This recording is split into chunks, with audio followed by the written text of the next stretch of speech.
This short video has been developed for Walsall Safeguarding Partnership. It describes the learning from Jessica's Safeguarding Adult Review. It is told in the first person, and Jessica has been involved in developing the script. Some of the language is not what Jessica would use because it's service speak and technical. It uses evidence gathered during the Safeguarding Adults Review to make recommendations. We would like Jessica to be the central focus of the learning that has taken place. I was 22 when an adult safeguarding review was started. There were a lot of different agencies involved. I didn't meet all of them or know who they were, but I do know they were working to help protect me. The review looked into my contact with various services and how they could have supported me better. During this time, I found out that my birth family had a history of child sexual abuse between different generations, and this was something that I never knew about before. The Safeguarding Adult Review has learned a lot about the services that had contact with me. Here are the main points that were learned. Identify all the risks. It is important to look at the bigger picture and see the whole of me to understand all of the risks that I might face. Be curious, ask questions, and find out about my family history and background. Give me space to say what's important to me. This will help you to understand the bigger picture. Share information. Different services did not share the information they had well. This meant there were gaps in understanding about my situation and needs. Services need to communicate better with each other to make sure everyone has the full story and can provide the best support for me. Clearly written records of all known information are important and will help you to understand why decisions were made. Work together. There was a lack of coordinated support and communication between different agencies. All the different services needed to bring together the different pieces of information and provide a complete support plan that will see the whole of me. Multidisciplinary team meetings. Anyone can organise a meeting. It's easy to invite all the professionals and agencies involved to come together.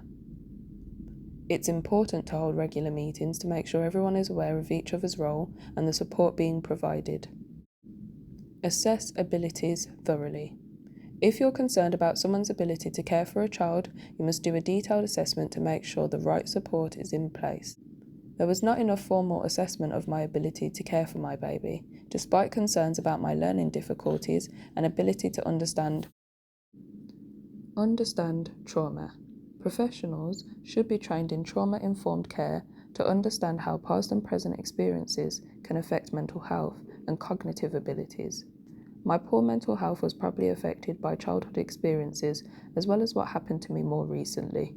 There were missed opportunities to reconnect me with my mental health services at the right time and place, which could have provided the support for my mental health and well-being that I needed. Support vulnerable adults. Mainstream services need to use specialist support services who can recognise and support vulnerable adults like me, especially those with learning difficulties and mental health issues, to ensure we get the help we need. Stay curious and open-minded.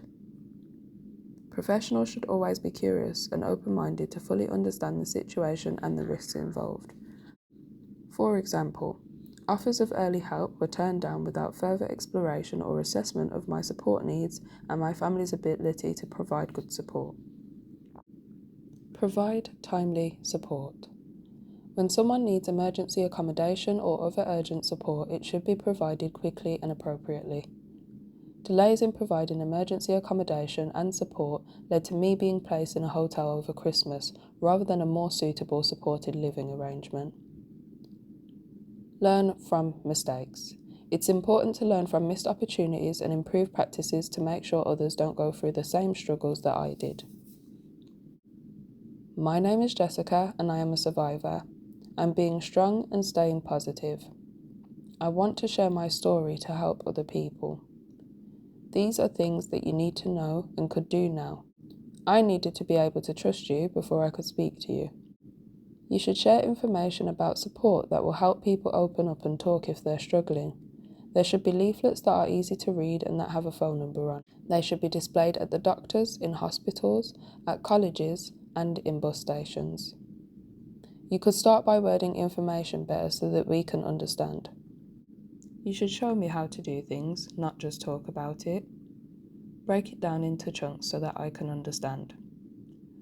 I am now in my last year at college and I want to be a support worker in the future. I'm going to be looking for volunteering opportunities with homeless people and help out in food banks.